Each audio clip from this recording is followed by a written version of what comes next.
Assalamualaikum semua. Saya Anas Izzuddin bin Muhammad Osman yang merupakan pengajar bagi kursus MS Project for Project Management and Tracking Progress, dan di dalam tutorial kali ini kita akan mempelajari mengenai sedikit interface MS Project dan overview mengenai fungsi-fungsi di dalam MS Project. Khususnya untuk kita membuat perancangan projek ataupun project planning and scheduling, dan juga kita akan explore sedikit mengenai fungsi-fungsi tracking ataupun monitoring for progress di dalam topik project tracking for progress report.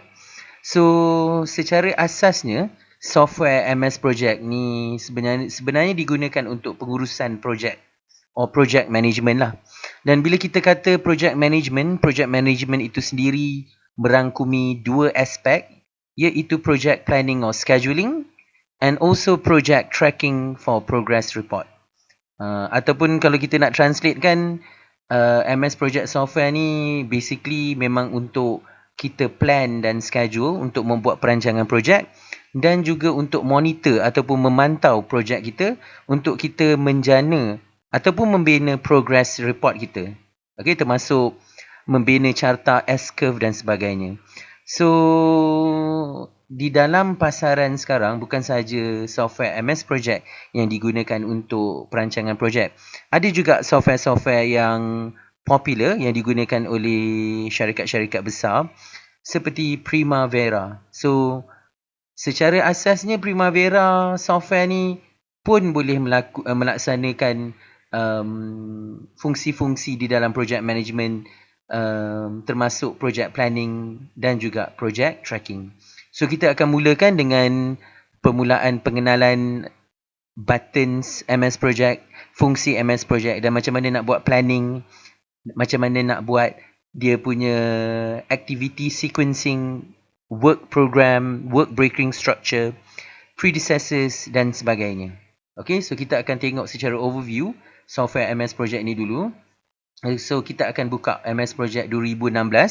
So saya akan menggunakan software MS Project 2016 untuk menunjukkan fungsi-fungsi di dalam MS Project. So kita akan klik button blank project ni dulu, dan kita akan lihat, pertama-tama kali kita akan lihat interface yang seperti dipaparkan pada skrin ni, yang menunjukkan gancat, jadual gancat di bahagian bawah ni beserta carta di sebelah ni, dan juga timeline panel di atas interface MS Project ni.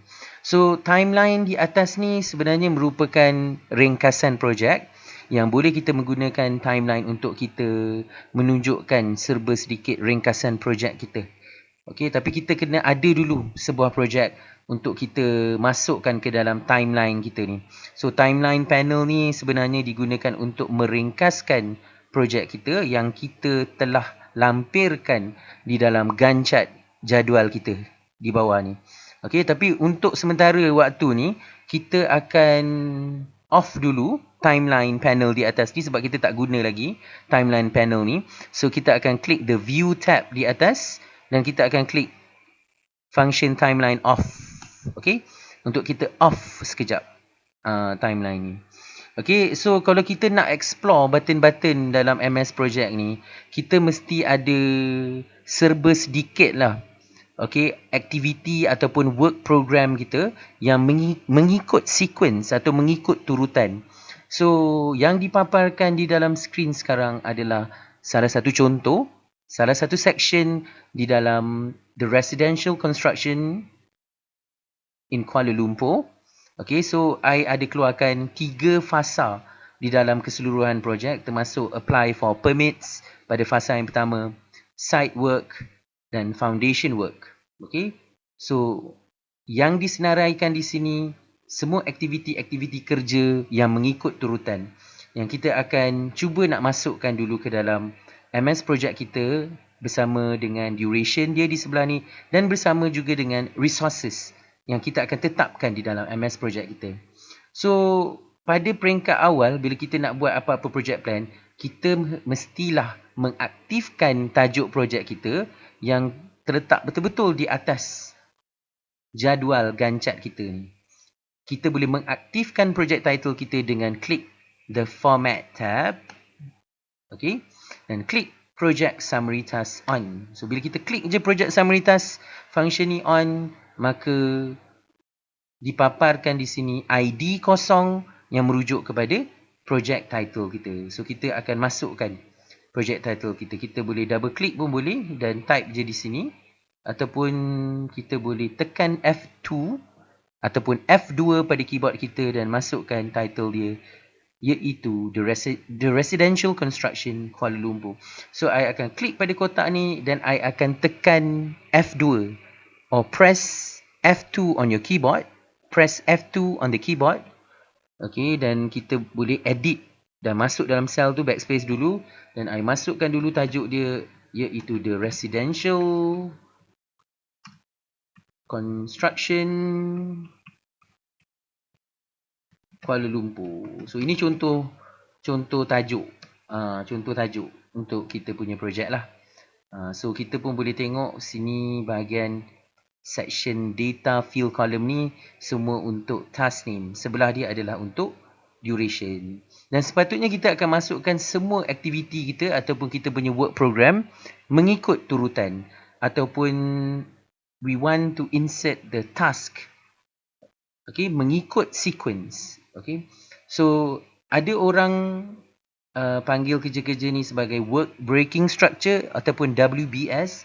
So something like WBS, work breaking structure. So kita akan masukkan kerja-kerja ni semua mengikut turutan. Okay, so kerja-kerja ni sebenarnya ada 3 fasa. Fasa pertama apply for permits, fasa kedua site work, fasa ketiga foundation. Dan dia memang ada break dekat sini. Okay, dia punya breaking structure dia dekat bawah ni tertera betul-betul dekat bawah nama fasa tu sendirilah. So kita akan cuba nak masukkan. So kita masukkan dulu kesemuanya. Okey, kita masukkan dulu kesemuanya bersama dengan tajuk-tajuk fasa dia. So yang pertama ialah apply for permits. So kita terus masukkan di sini. So kita type apply for permits. So kita masukkan dulu. Okey, apply for permits. Yang pertama. Yang kedua adalah sub task dia sebenarnya, tapi kita terus type saja secure foundation permit. So kita klik kat sini kotak ni, type secure foundation permit. Okey, itu adalah yang kedua. Yang ketiga ialah secure framing permit. So kita tekan enter, kita type secure framing permit, tekan enter. Atau kita akan masukkan secure electrical permit pula. Kita akan masukkan kat sini secure electrical permit pula. Tekan enter. Okay, so kita dah masukkan mengikut yang tersenarai di sini. Apply for permit, secure foundation permit, secure framing permit, secure electrical permit. Dan kita teruskan pada fasa kedua. Terus saja type di bawah ni sebagai site work. So I klik kat sini, type site work. Okay, di bawah site work tu dia ada clear and grab lot. Okay, so I type clear and grab lot, tekan enter. Kalau tersalah type ke apa, boleh klik balik kotak tu, tekan F2 pada keyboard kita untuk edit cell tu. Kalau kita salah type, kalau kita merasakan kolom ni tak cukup besar ke, kita boleh adjust kat atas ni. Bagi dia besar sikit. Okay. Kalau nak besar lagi, tarik je macam ni. So ini pun ada kesalahan typing. So I klik pada kotak ni, I tekan F2 dan I tambah lagi huruf kat sini. So ada kesilapan typing di situ sebenarnya. Okay, site work, clear and grab lot, install power service. So I klik kat kotak tu, I type install power service, tekan enter. Strip topsoil and stockpile. So I type kat sini strip topsoil and stockpile, tekan enter. Stake lot for excavation. So I type kat sini stake lot for excavate for foundation. So I just type kat sini excavate for foundation. Okay, install underground utilities. So I type kat sini install underground utilities. So kita akan masukkan ke semua kerja-kerja ni. Pastikan ke semua kerja-kerja yang kita masukkan mestilah mengikut turutan. So mana kerja yang kena buat dulu, so kerja-kerja tu mestilah disenaraikan di bahagian atas dulu. Sehingga kita senaraikan sampailah kerja-kerja yang terakhir yang harus kita senaraikan di bahagian bawah lah. Okay, so kita pastikan senaraikan kerja tu mengikut turutan. So kita sekarang dah habis fasa 2, kita akan buat fasa 3 pula. Fasa 3 adalah berkenaan foundation. So kita klik kat sini, kita type foundation. Kita tekan enter. Lepas tu kita teruskan form basement wall. So kita type form basement walls. Place concrete. So I just type place concrete. Okay, for foundation for basement wall. So I type sini for foundation for basement wall. Okay. Cure basement wall forms. So klik kat sini, type cure basement wall forms. Strip basement wall forms. So I pergi kat sini, type strip basement wall forms. So I cuba masukkan semua task-task tu. Waterproof insulate wall. So I type waterproof insulate wall. So kita boleh lihat sebenarnya semua kerja-kerja ni adalah mengikut turutan. Insulate walls. Foundation inspection. So kita type foundation inspection. Kita type betul-betul. Lepas tu kita masukkan task-task yang terakhir tu backfill foundation and flooring. So kita type kat sini backfill foundation dan juga flooring. Kita masukkan flooring kat sini. Okay, so kita check dulu betul tak kita masukkan tadi tu semua masuk tak semua. So tadi tu apply for permits, secure foundation permit, secure framing permit, secure electrical permit. Yang ini site work, clear and grab lot, install power service, strip topsoil and stockpile, stake lot for excavation, excavate for foundation, install underground utilities. So fasa ketiga merupakan foundation yang melibatkan form basement walls, place concrete for foundation and basement walls, cure basement wall forms, strip basement wall forms, waterproof insulate walls, foundation inspection, and backfill foundation, and lastly is flooring. So lepas kita dah senaraikan ke semua kerja-kerja kita ataupun ke semua work program kita for kita punya activity sequencing kita ataupun WBS work breaking structure kita, kita kena identify dulu. Okay, mana yang akan dijadikan subtask. So kita boleh tengok bahagian sini, secure foundation, secure framing dan secure electrical ni merupakan sub kepada apply for permits. So kita seharusnya klik task tab ni dulu. Okay, dekat task tab ni sebenarnya mempunyai banyak-banyak function di dalam MS Project. Antaranya kita boleh select kerja-kerja kita yang mana kita nak sub tu tadi. Select dulu dan pilih indent. Indent task. So dia akan subkan. So yang ketiga-tiga task yang kita select ni merupakan subtask. Yang atas yang bold tu merupakan summary task. Okay, ataupun the phase name. Okay, kalau kita salah indent ke apa, jangan risau, kita boleh select semula kerja-kerja kita tadi tu dan kita boleh klik outdent dan dia akan restore balik positioning task-task kita. Tapi yang penting di sini kalau kita nak indentation tu, dia punya button tu sebenarnya banyak duk dekat task tab. Okay, banyak duk dekat task tab. So I memang berada dekat task tab sebenarnya. Kalau you tak berada dalam task tab, boleh klik dulu task tab. Klik dulu task tab. Okay, select kerja-kerja yang nak disubkan dulu. dan klik button indent ke kanan. Macam tu. So site work ni pun sama juga. Kita tengok dulu site work ni daripada clear and grab lot sampai install underground utilities. Daripada sini sampai install underground utilities yang akan disubkan. So select semua kerja-kerja yang berkaitan dan klik button indent kat situ. Klik button indent kat situ. Okay, lepas tu pula kita akan pergi ke phase yang nombor 3, foundation. Okay, so daripada form basement ke task flooring yang terakhir, kita kena indentkan dia. Okay, so bila kita select daripada task ni sampai dah ke bawah flooring ni, kita akan klik button indentation tu. Bila kita klik indent, maka semua kerja-kerja ni menjadi subtask dan kerja yang di atas ni merupakan kita punya summary task. So kita boleh lihat pada summary task selalunya MS Project akan boldkan item tu sebenarnya.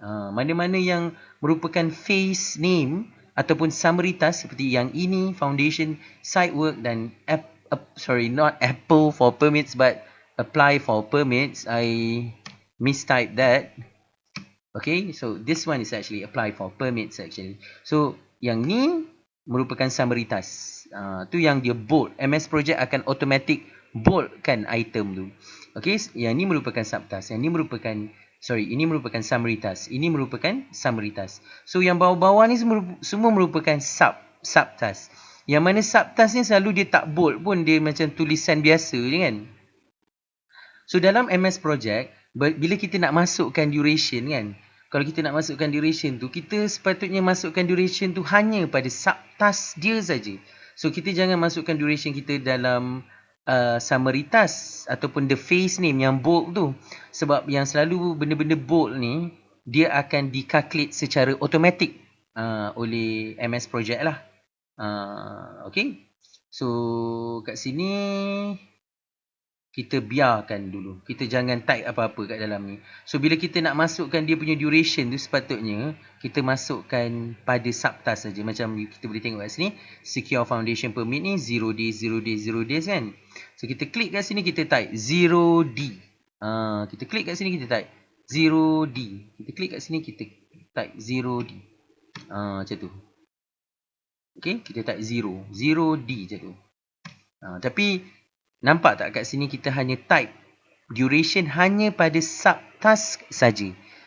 So yang benda-benda bold ni, yang summary task yang kat atas ni yang bold tu, kita tak type lah, kita tak import apa-apa sebabnya MS Project akan calculate the duration for the summary task automatically. Secara automatik. So kita akan masukkan kepada site work pula. So boleh tengok site work ni macam clear and grab lot ni 5 hari, install power service 5 hari. Okay, so 5D lah. So kita type sebagai 5D macam tu. Klik kat sini type 5D macam tu. Okay, so kita cuba nak masukkan duration dia. Yang ini pula 2D. Kita klik kat sini, kita type 2D. Kita klik kat situ. Lepas tu kita kat sini pula type 5D. Kita cuba ikutlah yang dipaparkan dalam kita punya work program kita tadi. 5. Yang last kali tu pun 5. Okay, so untuk foundation adalah 5. Okay, 5, 2, 2, 6, 5. Okay, tapi kita boleh lihat kat sini, dekat place concrete ni sebenarnya, for foundation and for basement walls ni akan disubkan sebenarnya. For foundation and for basement ni merupakan sub kepada place concrete. So kita kena select dulu dua kerja ni dan klik indent dulu kat sini. Okay, so dekat for basement wall ni tadi 5 hari, so kita type di sebagai sini 5 hari. 5 hari, 5 days. Kat sini kita jangan touch, kita jangan import apa-apa. So kita tengok dulu kat for foundation tu kat situ ialah 2 hari, 2 hari. So kita akan type kat sini 2 hari, 2 hari. So kita jangan type apa-apa dekat yang benda-benda yang bold ni. So kita cuba nak ikut kat sini, ini ialah 6, 5, 8, 3. So kat sini kita type 6D, 5D, 8D, 3D. So untuk backfill foundation pun 3D juga. Flooring 5D. So ini 3D dan juga 5D. So kita boleh double check dulu betul ke tidak input kita ni. So yang ini 5 hari for basement betul. So 2. Cure basement wall 6 5 okey. So kita dah pun masukkan kesemuanya. So mengenai predecessors pula, okey, predecessors sebenarnya kita nak hubung kaitkan okey kerja-kerja kita dengan memasukkan ID number di bahagian predecessor column ni. Contohnya kita nak buat kerja ni dan kerja ni berkaitan, okey. So katakan I kena secure foundation permit dulu, baru I boleh secure framing permit. So ID nombor 3 ataupun kerja nombor 3 ni ada link dengan kerja nombor 2, katakan. So I hanya perlu type predecessor ni, dekat bahagian predecessor ni, ID number 2 saja di sini. Okey, untuk I linkkan. So bila I type 2 kat sini, I tekan enter, nanti you boleh tengok dia link dekat belah carta GAN di sebelah ni. Kalau I nak link lah. Okey. So kalau kita hanya letak nombor dia saja, kita akan cuba linkkan kedua-dua kerja ni sebagai finish to start sebenarnya. So itu merujuk kepada types of predecessors sebenarnya. Okey, sekejap I cuba buka note predecessors dulu.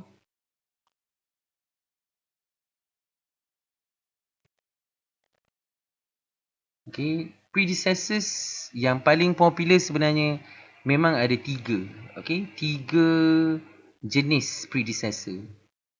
Okey, salah satu predecessor yang paling utama tu ialah finish to start dan kod dia adalah FS. Kalau kita nak linkkan kerja-kerja kita sebagai start to start, kita boleh type kod dia sebagai SS. Kalau kita nak linkkan kerja-kerja kita sebagai finish to finish, kita boleh type kod dia sebagai FF. Okey. Tapi kalau kita nak masukkan nombor dia sahaja macam ni. So kalau kita nampak nombor dia saja, sebenarnya types of predecessor yang kita masukkan tu adalah finish to start. Finish to start. Walaupun tak ada nampak perkataan FS kat situ, tapi kalau kita nampak nombor saja, memang tu sebenarnya adalah FS. Bermaksudnya di sini, kerja ID nombor 2 ni mestilah finish dulu, barulah kerja ID nombor 3 ni boleh start. Tapi kalau you nak letak macam ada satu lag time ke apa, boleh letak kat sini. Lag time tu maksudnya kita akan skip hari ataupun skip days. Okay, contohnya I buat macam ni, 1 FS tambah 2 hari. So I pun boleh buat kat sini. So I klik dekat kotak ni, so I type 2 FS tambah 2 hari macam ni. So I tekan enter. So nanti dia akan selang 2 hari kat sini. So bila kita masukkan plus 2 days kat sini, maksudnya kerja ini akan selang 2 hari dulu, baru dia akan start. Tapi kalau kita letak nombor saja, 2 enter, dia memang finish to start, tapi dia tak akan selang hari lah. Tapi kita pun boleh buat kedua-dua kerja ni berjalan serentak. Kalau kita type 2 SS macam ni, maksudnya start to start. Type 2 SS macam ni, kedua-dua kerja ni link ataupun kedua-dua kerja ni sebenarnya mempunyai hubung kait, tapi dia akan berjalan secara serentak kalau I letak 2 SS. Tapi kalau I nak link biasa, I boleh letak saja nombor ID dia kat sini. Okay, so I nak link kerja nombor 3 dengan kerja nombor 2. So ID yang sebelum ni, I just letak dalam kotak ni, type 2 enter. So nampak tak dia link kat situ. Maksudnya I hanya boleh secure framing permit setelah I dah secure foundation permit. Dan I hanya boleh secure electrical permit selepas I dah secure framing permit. So kedua kerja ni pun ada link juga. Kalau I nak buat link dia as finish to start, okay, I hanya letakkan ID number 3 dekat bahagian predecessor kotak kat sini. Okay, so I type 3 kat sini dan you akan tengok, okay, dia akan link together macam ni. Okay, so kita boleh tengok kat sini. So kita pun boleh letakkan predecessor di sini juga. Contohnya clear and grab lot ni, okay, I nak linkkan antara dua ni, okay, sebagai finish to start. So clear and grab lot ni ID number dia memang 6. Install power service, ID number dia ialah 7. So kalau I nak linkkan kedua-dua ni, I hanya perlu typekan ID nombor 6 di dalam kotak predecessor kat sini. So I type 6 enter. Nanti dua-dua kerja ni akan link secara finish to start. Kat sini. Okay, so I pun boleh letak sebagai lag time. Kalau I nak letak lag time ni maksudnya dia skip days. Dia skip days. Dia akan skip. Katakan dia skip 2 hari. Lepas dia clear and grab lot baru dia install power service. So I pun boleh letak type 6 fs plus 2 macam tu. Plus 2 days macam ni. Tekan enter. So kat situ dia akan cuba nak skip 2 hari nanti. Okay. Sekejap Okay. So kita boleh tengok dia memang ada skip 2 hari dekat sini. Okay. So untuk strip topsoil and stockpile and stake lot excavation ni, okay. Untuk yang kerja nombor 8 ni, okay, katakan I nak linkkan dengan kerja nombor 7. Saya just klik kat sini, just start 7 kat sini. So dia memang akan link. So boleh kat sini boleh klik view, klik zoom entire project, nanti dia akan zoomkan keseluruhannya. Okay, for stake excavation ni I pun nak linkkan dengan ID yang sebelumnya. Okay, klik kat sini type 8. Okay, tapi I nak dua kerja ni, okay, kerja ni sebenarnya berjalan serentak. So I pun boleh letak 8 SS kat sini.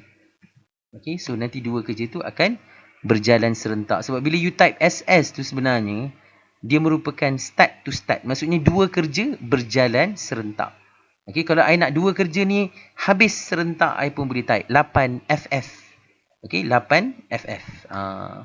Okay, contohnya kat sini, excavate for foundation ni hanya akan bermula jika stake lot for excavation dah habis. So, I pun boleh link dia sebagai finish to start. I just klik dekat kotak ni dan I type ID kerja yang sebelumnya, which is 9. Type 9, enter.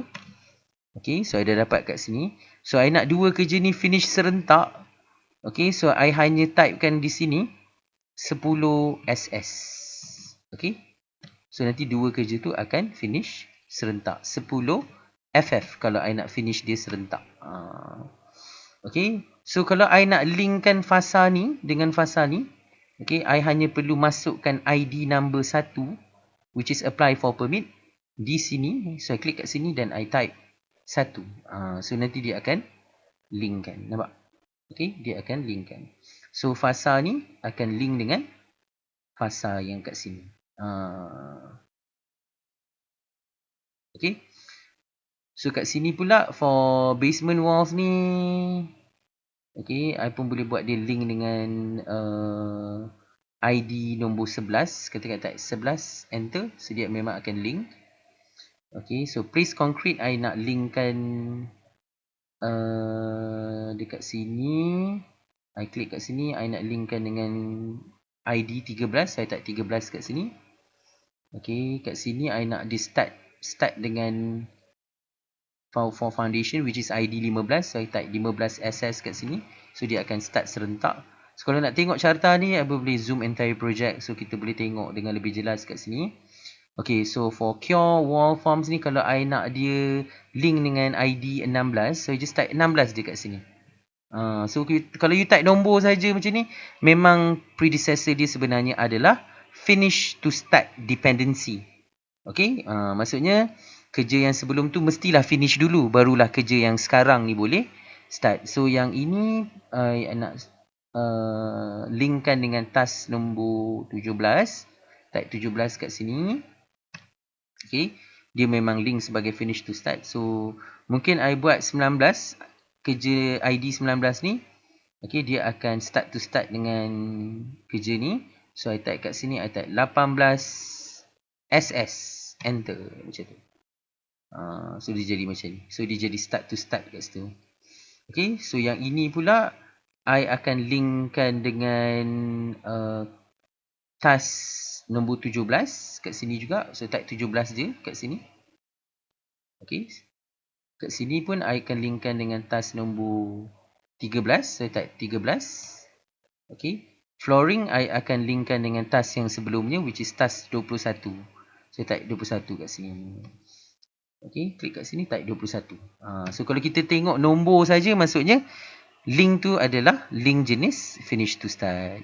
So, berbalik kepada jenis-jenis predecessor, memang ada 3 jenis sebenarnya. Finish to start, start to start dan finish to finish. Okay. Dan kalau kita nampak nombor saja pada bahagian predecessor column ni, seperti ni. Okay. Tu maksudnya finish to start lah tu. Kalau kita nampak nombor saja. Sebab kalau kita nampak dia tulis 1 FS, ada nampak FS dan ada nampak tambah 2 hari macam tu, yang itu dipanggil lag time, ataupun kita akan skip days ataupun selang beberapa hari. Contohnya untuk predecessor ni 6 FS plus 2 days. Maksudnya dia akan link dengan ID nombor 6 kat sini, tapi dia hanya akan bermula bila dia dah selang 2 hari. So bila kita dah masukkan semua predecessor kita ni, kita akan highlightkan ke semua task kita ni. Terus saja klik the task tab and klik auto schedule untuk kita autokan semua. Kita boleh autokan dia kat sini. Okay, so bila kita dah klik automatic scheduling, kita akan perasan yang semua gambar kita akan jadi semua jadi biru gelap. Semua jadi biru gelap. Sebab kalau manual dia akan jadi biru cair. Okay. So kita jangan lupa highlightkan ke semua kerja-kerja kita termasuk tajuk projek kita. Klik task tab dan klik auto schedule dan dia akan jadi biru gelap kesemuanya, menunjukkan automatic scheduling. Dan kita kena masukkan juga project start date kita dengan klik project tab, klik project information dan masukkan start date kita di sini. Katakan I akan start projek ni pada tahun depan bulan Februari, 7 hari bulan Februari. So kat sini I boleh masukkan klik. Okay, so ini adalah Februari 7, 2022 sebagai project start date I. So bila I specify my project start date, I klik OK. Nanti MS Project akan cuba untuk estimate I punya finish date secara automatic. So bila I start project I pada Februari 7, MS Project akan cuba kira ataupun calculate my estimated finish date, which is on April 1st ataupun April 1 hari bulan 2000 tahun 2022. Okay. So kalau kita nak memasukkan resources kita untuk projek ni, dia memang ada beberapa resources lah sebagai contoh. Okay. Ini dah resources list kita, termasuk general contractor, site excavation contractor, electric company, plumbing contractor, inspector, petrol, travel and tile. Okay, nanti you masuk MS Project. Okay, you akan cuba nak daftarkan ataupun registerkan ke semua resources list ni dengan klik the task tab over here. Klik the Gantt chart view button kat sini, buka Gantt chart view button dan pilih resource sheet. So dalam resource sheet ni lah kita boleh besarkan sikit row label ni. Kalau boleh kita besarkan sikit row label ni. Okay, kat sini boleh besarkan. So kita boleh tengok nama dia penuh. Okay. So kat sini kita akan mula nak type dia punya nama-nama resources dia, termasuk general contractor. So kita type kat sini, klik. Kita type, okay, general, okay, contractor. Tekan enter. Okay, lepas tu kita masukkan site excavation contractor. So kita masukkan site excavation contractor. Okay, semua pun type work lah. Okay, type work tu maksudnya resource kita tu adalah sebuah company ataupun kita punya manpower. So kita kena tetapkan juga di sini sama dia resource kita ni work, material ataupun cost. So general contractor ni adalah manpower kita. So kita akan tetapkan dia sebagai type work. Site excavation contractor also type work. Dan kita akan masukkan electric company kat sini pun kita punya resource kita juga ni, tapi resource work lah, electrical company. Lepas tu plumbing contractor kita masukkan kat sini, plumbing. Okay, dan kita akan masukkan inspector kat sini, petrol, travel, tiles. Okay, inspector dulu. Inspector tu kira work, manpower. Petrol tu sebenarnya adalah resource berjenis material. Okay, material. Travel adalah resource yang berjenis cost. Okay, cost. And tiles adalah resource yang berjenis material kat sini. So kat sini pun kita boleh tetapkan juga material label untuk kita punya material kat sini. Material label ni umpama seperti units measurement. Okay, kita boleh define kat sini. Petrol kita diukur dari segi unit liter. Okay, kalau cost tak perlu, tiles adalah PCS as in pieces. Okay, pieces. Okay, so kat sini kita boleh tengok, okay, maximum units dia semua 100%, 100%, 100%, 100%, 100%. Maksudnya maximum units ni maksudnya assignment units. Okay, assignment units kalau kita kata 100% tu maksudnya seorang ataupun sebuah syarikat. Tapi kalau kita type 500% dekat assignment units ataupun maximum units ni, bermaksud kita nak tetapkan ada 5 orang general contractor kat situ. Tapi kalau kita letak 100%, 100% ni kita anggap seorang lah ataupun sebuah syarikat. Dan kita akan cuba masukkan dia punya pay rate or charges. Okay, general contractor ni pay rate dia 150 sejam. So kita klik kat standard rate kat sini, kita type 150/H. Okay, dan kita tekan enter. For site excavation contractor ni, dia punya pay rate RM88 sejam. So kita tetapkan kat sini, kita type 88 per hour. Okay, so kat sini kita type 1,200 untuk electric company. 1,200 per day. Okay, per day. 1,200 per day. Okay, so kita boleh tetapkan lah electrical company ni kita bayar dia 1,200 per day. Macam tu. Okay, ataupun kita pun boleh tetapkan di sini, kita bayar lump sum electrical company ni 1,200. Tapi kita bayar dia lump sum bila dia habis kerja.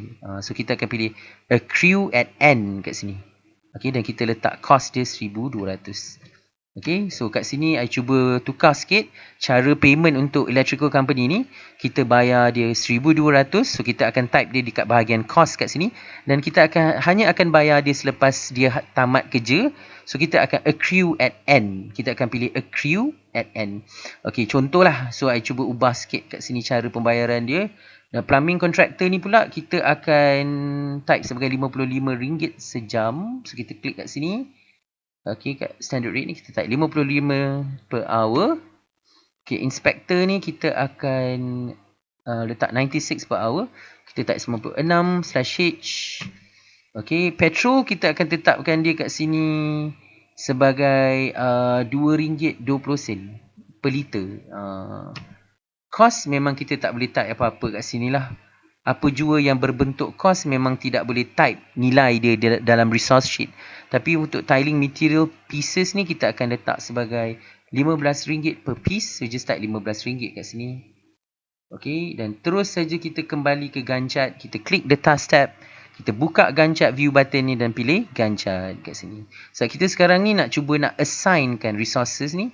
Okay, kepada kerja-kerja yang kita dah senaraikan di sini. Okay, we want to assign the resources. Okay, for secure foundation permit, for secure permit ni semua general contractor. So kita assignkan dengan general contractor. Kita buka resource name column ni besar-besar sikit. Buka ni dan pilih general contractor, tekan enter. Dan kita pun boleh copy je. Copy je resources ni ke bawah. So kita boleh tengok kita selalunya tak apply ataupun tak assignkan resources dekat kita punya summary task. Kita hanya assignkan pada kita punya subtask sahaja. Okay. So kat sini dekat clear and grab lot ni ialah site excavation contractor. So I akan klik dekat sini. Okay, I akan klik kat sini. I buka ni, I pilih site excavation contractor, tekan enter. Okay, install power service electric company. So I klik kat sini, pilih electric company yang buat. Okay, tekan enter. So yang ketiga, strip topsoil stockpile tu ialah site excavation contractor. So buka ni, pilih site excavation contractor, tekan enter dan tarik 1, 2, 3 kat sini. So dekat bawah ni pula kita akan install underground utilities ni, electric company and plumbing. So kita klik kat sini, kita buka, kita pilih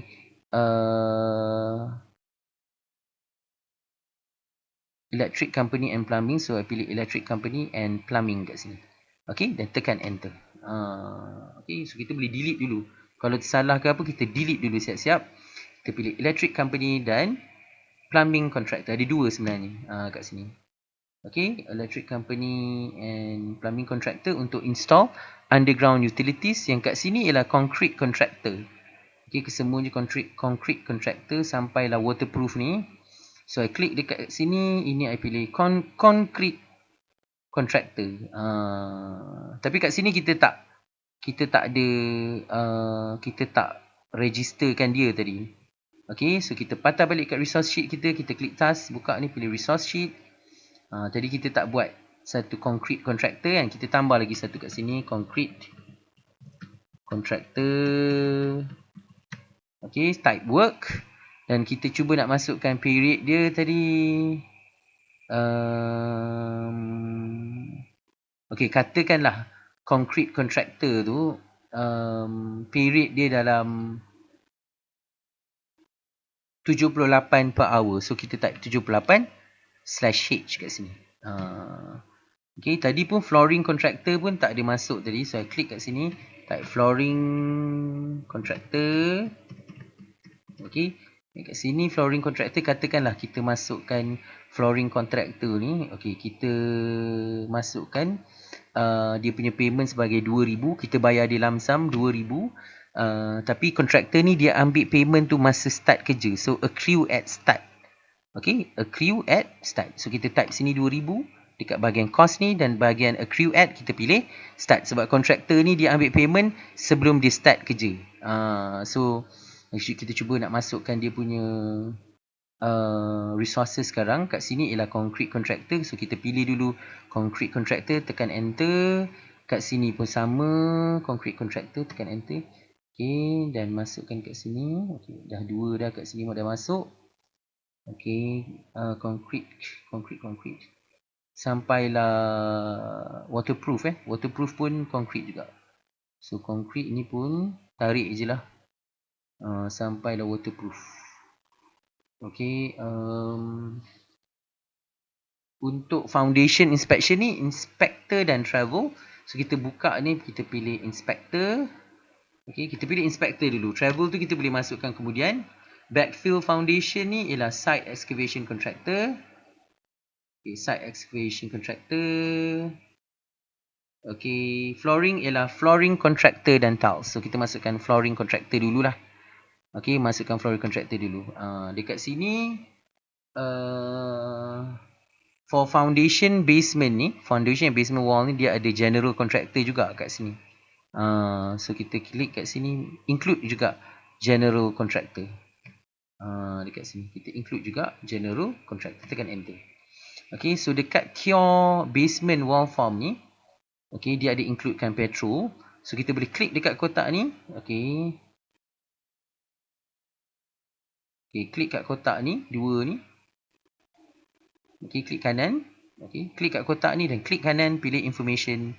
Terus saja klik bahagian resources dan tambah petrol di sini. Kita tambah petrol. Okay, katakan penggunaan dia adalah 20 liter per hour. Okay, so kita type. Okay, ada guna equipment lah. Ada guna equipment ataupun jentera yang menggunakan petrol. Kita type 20 liter per hour. Kita type kat sini 20/H. Kita tekan enter, nanti dia akan keluar 20 liter per hour. Kat sini. Tapi amount cost dia tak keluar lagi. Kita kena klik OK dulu baru dia akan keluar. Kat situ. So, klik kanan kat sini. Pergi kat information. Klik under resources. Kat sini kita boleh type 20/H. Okay. Penggunaan dia lah. Okay. Untuk pekerjaan tu. Untuk task tu. Mungkin ada guna jentera ataupun equipment yang menggunakan petrol sebanyak 20 liter per hour. So, kita boleh tetapkan di sini. Dan bila kita klik OK, dia memang akan kira. MS Project akan kirakan untuk kita kat sini. Okay, kat sini pun sama juga. So, kita klik kanan kat sini. Kita pergi kat information. Kita klik dekat resources. Kita tambah petrol kat sini katakan. Tambah petrol kat sini. Kita letak penggunaan dia sebanyak 20 liter per hour. Kita type 20/H kat sini. Dan kita tekan enter. Dia memang tak kira lagi. You kena klik OK dulu. Baru you klik kanan semula kat kotak tu. Pergi ke information. Pergi kat resources. Dan you can tengok kat sini. Cost amount tu dah tertera kat situ. Okay. So, dekat bahagian waterproof ni. dekat bahagian waterproof ni sebenarnya dia ada include general contractor juga kat sini. So I include kat sini general contractor. Okay, include enter.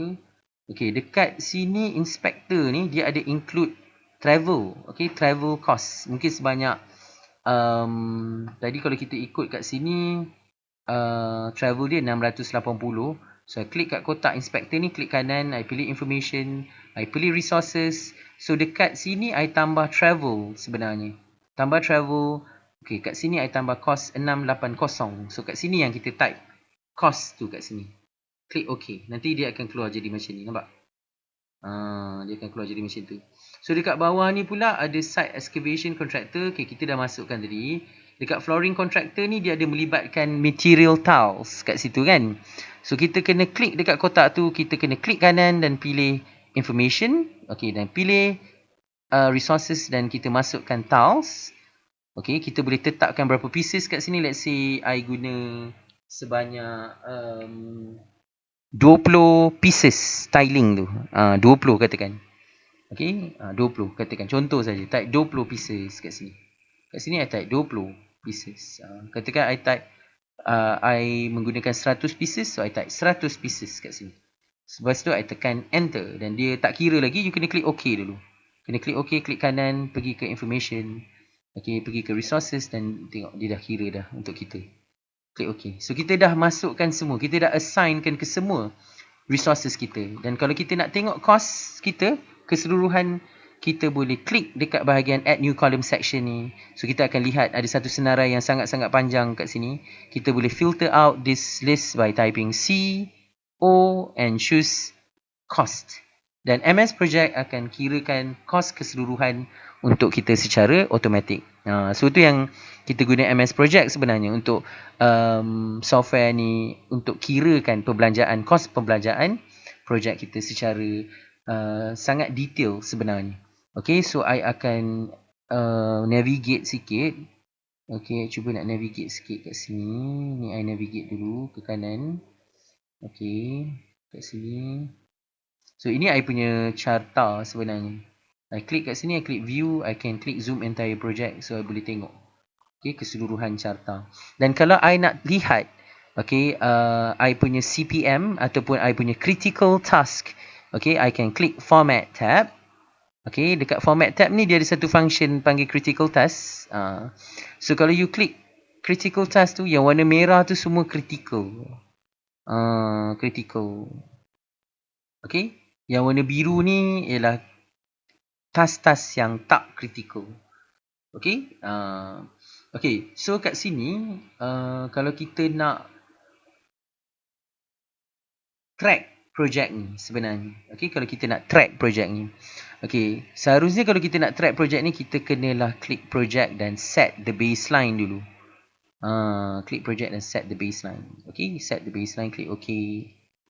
Okay, dan kita, of course kita kena set dia punya project status date. Kita boleh tengok finish date dia memang jatuh pada bulan 4. Bulan 4 satu hari bulan. Katakan I klik project, I choose status date kat sini. Dan I pilih bulan 4 juga. Okay, tapi I pilih 6 hari bulan. 6 hari bulan. So dia anjak ke depan sikit. Okay, bulan 4 tapi 6 hari bulan. Tapi you kena keluarkan status date dekat gancat ni. Klik kanan, pilih grid line. Okay, keluarkan status date dia dulu. Type continuous, pilih color merah kat sini. Klik OK. So dia akan keluar satu status date kat sini. Okay, so of course you kena set the baseline dulu. Klik project, set baseline, set baseline. Okay, sebelum kita track project tu. So kita bila nak track monitor project ni, so kita akan klik dekat task ni. Okay, kita akan cakap okay, task ni dah 100% siap. Okay, so kita akan klik 100% dekat sini. Okay, so kadang-kadang dalam critical task format ni memang tak nampak. So you kena klik format balik, critical task off. Okay, cuba klik kat sini. Okay, klik task. Cuba klik 75% kat sini ataupun 100%. Okay, untuk kita set. Okay, tapi yang untuk secure foundation permit ni, dia memang 0 days, so tak ada effect lah. Okay, so kita select ni semua, kita just cakap dia 100%. So tak nampak kat Gantt chart tapi dia memang dah 100%. So kat sini pula kalau I nak cakap kerja ni baru 100%, okay, dah 100%. So nampak tak dia punya gun bar dia dah berubah. Okay, kat situ. Klik kat sini, so I cakap dia 100%. Mungkin kerja-kerja ni semua dah pun 100%. Okay, semua 100%. Tapi ada kerja-kerja kat sini tak siap, mungkin 75%. Okay, kerja-kerja ni pun 75%. Kerja-kerja ni 50% je. Okay. So, kerja-kerja yang last ni pun baru 25%. Okay. So, ada banyak kerja yang tak siap lagi lah. Okay, so I boleh tetapkan di sini. Highlight mana-mana kerja yang I nak. Okay, so kalau you nak tengok dengan lebih jelas pun boleh. You boleh keluarkan tracking gun by clicking task tab. Buka Gantt chart ni, choose tracking gun. Okay, dan kita boleh tengok double bar sebenarnya. Klik mana-mana dekat Gantt chart area. Klik the view tab. Klik zoom entire project so you boleh tengok. Okay, dari segi gun bar tu ada double bar kat situ. Kat sini pun sebenarnya you boleh klik format dan klik critical task on. So you boleh tengok mana task yang critical, mana task yang tak critical. Okay, so kalau you nak view ataupun visualize S-curve ataupun carta S-curve untuk you punya progress report, you pun boleh klik button report. Okay, and klik button visual report. Okay, usually kita akan choose earn value over time report. Okay, and of course kita boleh pilih kita nak in weeks or months for our S-curve chart. Klik view. So MS Project akan cuba nak create S-curve tu untuk kita secara automatic.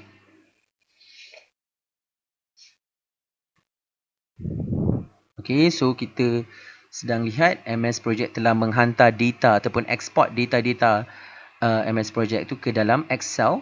Okay, so kita akan zoom out sikit kat bawah ni. Ini Excel kita. Kita akan zoom out sikit. Kita akan klik dekat bawah worksheet assignment usage ni. Dan kita akan buka quarter 1 kat sini. Kat sini ada actual cost. Semua kat sini dah tertera. So kalau kita pergi kat chart 1, kita boleh tengok S-curve dia. Akan dipaparkan pada Excel kita. Okay, so harapnya tutorial ni dapat memanfaatkan lah kepada student-student yang ingin mendedahkan diri mereka dengan software MS Project ni. Sangat bagus. Okay, software MS Project ni sangat-sangat bagus untuk kita menguruskan dan memantau ataupun monitor projek kita. So, with that, I end this presentation with Assalamualaikum. Terima kasih sangat.